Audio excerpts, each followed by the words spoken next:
Assalamualaikum warahmatullahi wabarakatuh. Nama saya Eka Pinky Triyandianti, NIM 19 10 21 1006. Di sini saya akan melakukan pembedahan atau seksio pada hewan cacing tanah untuk memenuhi tugas mata kuliah biosistematika hewan, yaitu hewan invertebrata dengan filum Annelida. Pada praktikum kali ini bertujuan untuk mengetahui anatomi dan morfologi pada filum Annelida. Klasifikasi filum Annelida yaitu filum Annelida memiliki 3 kelas. Yang pertama, kelas Polychaeta, yaitu cacing berambut banyak. Polychaeta itu hidup di dalam pasir, menggali batu-batu di daerah pasang surut air laut. Yang kedua, tubuhnya itu dilapisi kutikula sehingga licin dan kaku. Contoh pada kelas Polychaeta itu adalah kelabang laut.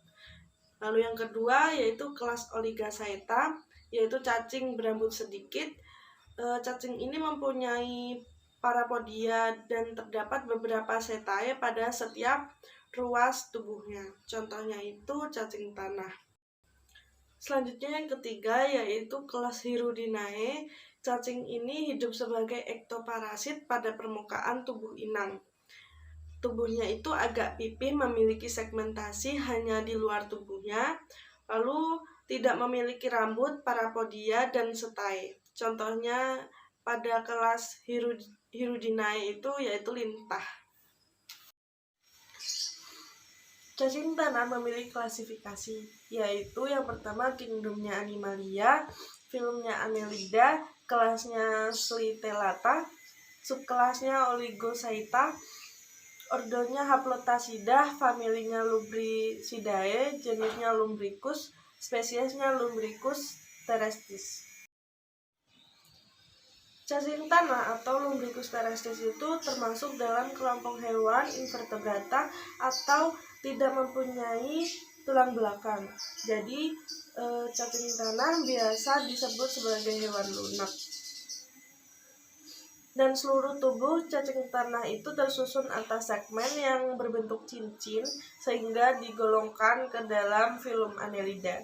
Cacing tanah hidup di tempat yang terlindungi oleh sinar matahari, lembab dan gembur, atau cacing tanah menyukai tanah yang organik, yaitu terdapat kotoran-kotoran hewan dan sisa-sisa tumbuhan. Yang selanjutnya, karakteristik tubuh pada cacing tanah. Cacing tanah bergerak menggunakan otot-otot melingkar yang ada di dalam tubuhnya yang berbentuk longitudinal di pinggiran segmen. Lalu yang kedua, pada cacing tanah dewasa itu memiliki klitelium, yaitu yang membantu cacing tanah untuk bereproduksi. Fungsi klitelium sendiri adalah tempat menyimpan sel telur untuk mensekresikan lendir. Lalu yang ketiga, cacing tanah itu tidak memiliki mata, tetapi pada tubuhnya terdapat prostomium, yaitu prostomium itu merupakan organ saraf perasa yang berbentuk seperti bibir pada bagian depan. Lalu yang selanjutnya, manfaat cacing.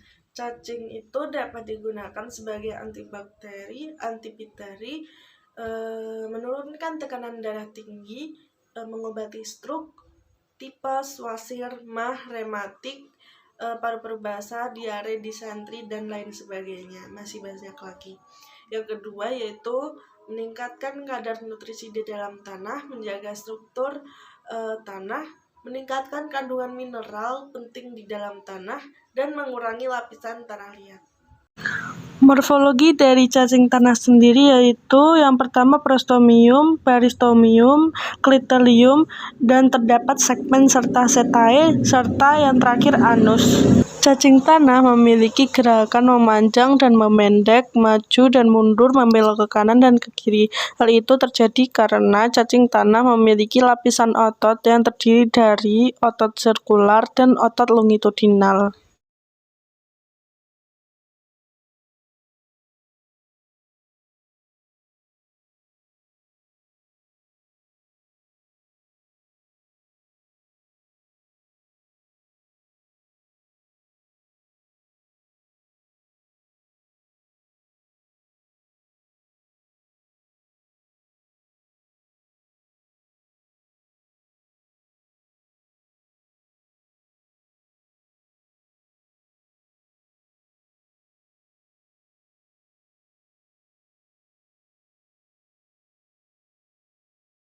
Setelah dilakukan pembedahan dan mengacu pada sumber literatur, dapat diketahui bahwa sistem pencernaan yang terlihat yaitu meliputi mulut, faring, esofagus, lambung, usus, dan anus. Sedangkan pada sistem reproduksi yang terlihat yaitu ovarium, testis, dan oviduk. Sekian praktikum dari saya. Kurang lebihnya saya mohon maaf. Wassalamualaikum warahmatullahi wabarakatuh. Terima kasih.